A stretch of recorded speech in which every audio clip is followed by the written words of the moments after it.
વિજયભાઈ આજે આપણી વચ્ચે નથી રહ્યા, પણ 50 વર્ષની દોસ્તીની યાદો, અનેક સારી નરસી યાદો મૂકીને આપણી વચ્ચેથી વિદાય લઈ લીધી ને એ યાત્રી અનંતની યાત્રાએ ચાલ્યા ગયા, ઓચિંતા જ ચાલ્યા ગયા. એમના વિશે શું કહું? કદાચ ઈશ્વરને ત્યાં કોઈ ડાયા માણસની ખોટ હશે, તે આવા ડાયા અને સજ્જન માણસને ત્યાં બોલાવી લીધો. ખરેખર એની આ પૃથ્વી ઉપર જરૂર હતી, અહીંયા જરૂર હતી.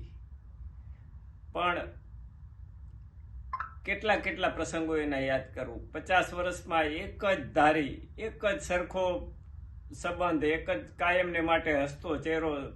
આપણે સામે મળે એટલે તરત હસતો ચહેરો સામે આવે. આજે હવે એ યાદો રહી ગઈ વચ્ચે ને વિજયભાઈ આપણા વચ્ચેથી વિદાય લઈ લીધી.